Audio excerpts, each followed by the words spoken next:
What is up, everybody? Renfail here. I just wrapped up the final stream for Star Wars Outlaws, which means I am done with the base game, and it is time for me to give my review.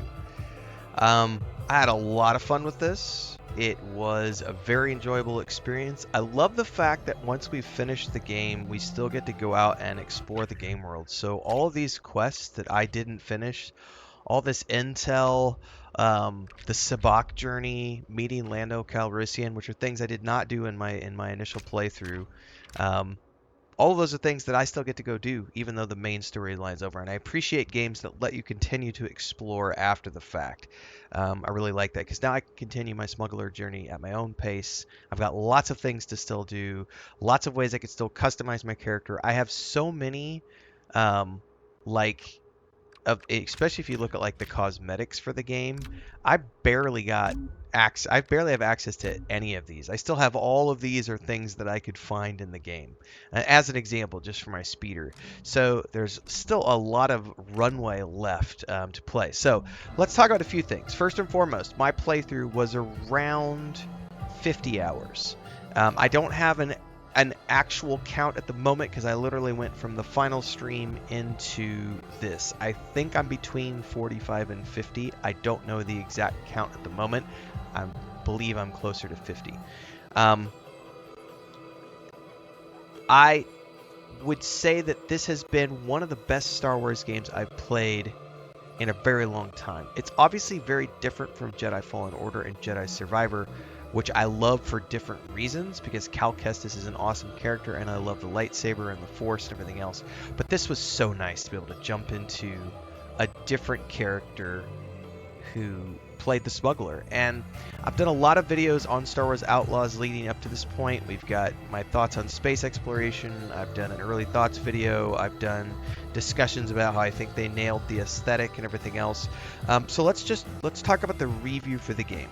So overall, I would say that my initial early thoughts video, I was like 10 out of 10. This is absolutely amazing.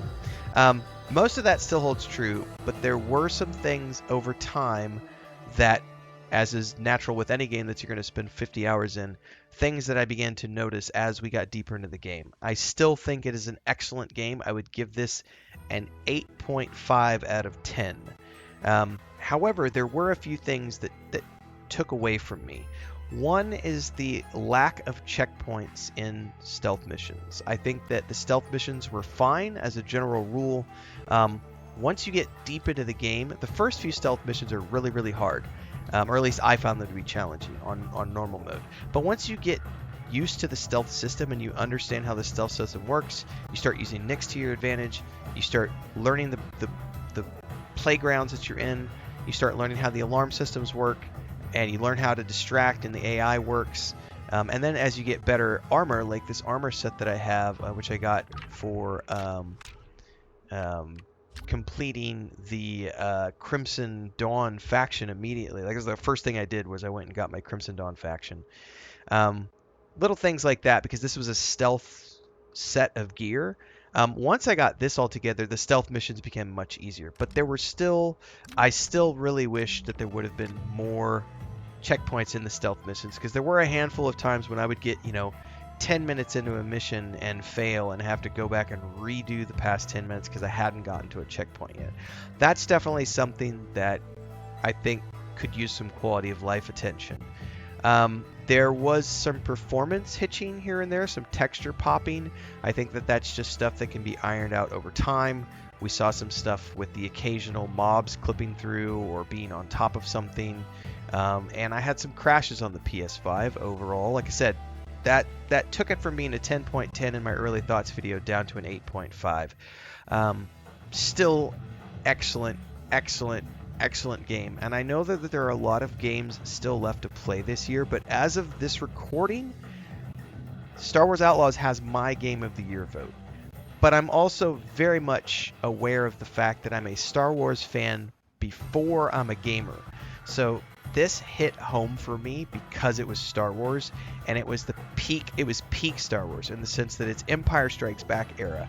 We got Darth Vader, we got stormtroopers, we got creepy Imperial guys masking as syndicate leaders. We've got Jabba the Hutt. We've got, Boba Fett, Han Solo. We've got all these Easter eggs being thrown in here for those of us who are fans of the film franchise and fans of the IP as a whole. You've got the Rancor fight. You've got space battles. You've got smuggling missions, space trucker missions. You've got space battles with TIE fighters or with pirates.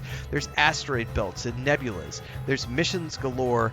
Not all of them, only a tiny fraction were stealth-based missions. Most of the missions you get to choose how you want to complete. So as I got access to all of my different blaster modules, being able to go out and customize the way that I played the game and be able to go like John Wick on some of these zones when I wanted to, and of course ugly bug-eyed creatures like this guy. I love the variety of things to do here. And when you talk about a game that, I remember by the way, there's my ship, which I absolutely freaking love. We talked about in the early days, I was saying I hoped that this would be a Red Dead Redemption 2 style game for me, and it absolutely was. In every way, shape, or form, this was as good as Red Dead Redemption 2 was for me. I have done multiple playthroughs through Red Dead Redemption 2. I've got over 500 hours in that game. I love it. Now, this is a shorter game than Red Dead Redemption 2, but there is a lot of ground to cover, and the fact that I got 50 hours and I still have all of that stuff still left in my... that's why it switched to the rapid fire, and I did not want it to do that. We're going to go ahead and install these. So we're out here, and we're able to switch up some of our stuff here and keep upgrading the ship and keep doing fun stuff here, which is awesome. What I was getting sidetracked with was the journal, because there's all this stuff that I still haven't done. I could still go work for the Hutt cartel. I can work for all the other cartels. I never got the pike armor set because screw the pikes, but I could totally go do missions for the pikes. I didn't get like the jet prod, not the jet prod. There's like an electric charge somewhere in here. I don't remember where it's at. Yeah, the electroshock prod, which would allow me to stun, I think, droids and Gamorreans. And I didn't even get that and still went through the game. So there's a lot left on the table. So for me to have gotten 50 hours out of this and still know that there's lots more that I could play through is pretty impressive, because that's roughly what I got out of my first playthrough. I think it was a little bit longer on Red Dead Redemption 2, but being able to go back and then play more things after that, and to clear the map and then come back and do a second playthrough that's like a more completionist playthrough that's more of a relaxed, take your time, as opposed to this playthrough I was on the clock because I was trying to finish this up so that I could get to Space Marine 2, so that I get to the Shattered Space DLC for Starfield, because we have a lot of things that we have to do in the month of September, and then we get to roll into October and do everything leading up to Dragon Age the Veilguard, and there's so many games to play, and I do have to, move quickly. Like I said, I really enjoyed the aesthetic. I loved the sound design. The voiceovers were great. The mocap was good. Yeah, the lip animations weren't perfect, but that's not something that was that's not enough to dock any points off the review for me. It's just not. It's not a big deal. There are so many games that don't do perfect lip sync, and I just don't care. All I care is if the body language is there, and if most of everything's looking good on the face, and I'm getting the emotion of the actor performing. Everybody's like, Baldur's Gate 3. I was like, Baldur's Gate 3 did not have good voice lip animation either. Get off of that crap. No game is perfect. So I really enjoyed my time here. I think that definitely my love of Star Wars is what made me want to play this game in the first place. I know people have asked me along my journey, well, what if it wasn't Star Wars? Would you still enjoy it? I don't know. I don't play too many stealth-based games as a general rule, because it's just not my preferred gameplay style, but I do love like the Splinter Cell games, and those are stealth-based games. And this isn't really a stealth-based game. It has stealth missions, but the fact that you could do, I would say 95% of the missions, you could do it however you want. And even on the missions where you can't get caught, Most of those are just don't let the alarm get set off. And there's a lot of different ways to make sure the alarms don't go off. So really there's maybe a half a dozen missions out of the entirety of the game, which has, I don't know, 100 plus missions.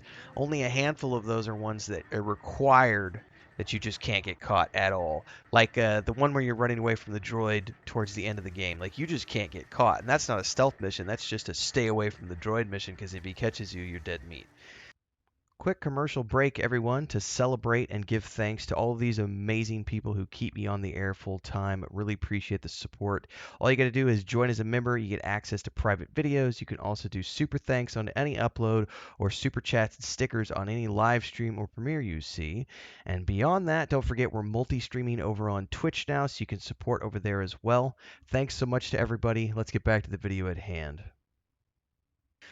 So I think that you know, had it not been a Star Wars game, I might not have played it, but it was a Star Wars game, so it's kind of a moot point. It was a great game for what I needed it to be. 8.5 out of 10 for me is a solid entry into the Star Wars Hall of Fame. I look forward to more from Massive Entertainment. I really hope that this gets enough of a runway to go on to do a sequel. It would be great to at least get a sequel. A trilogy of games would be even better. I know that there's sales estimates. I don't know that I've heard any hard numbers at the moment, but I think sales estimates are going to be between 5.5 and 6 million is what they expect to sell by the end of the fiscal year, which I think is March of 2025. And then, of course, the long-term sales after that, who knows where it's going to go after that. But I don't know if this was a game that cost them so much that, 5.5, 6 million sales. I don't know if that's enough to do a sequel or if they need 10 million sales to do a sequel. I just don't know. But I do know that for me personally, I had a great time. There were flaws.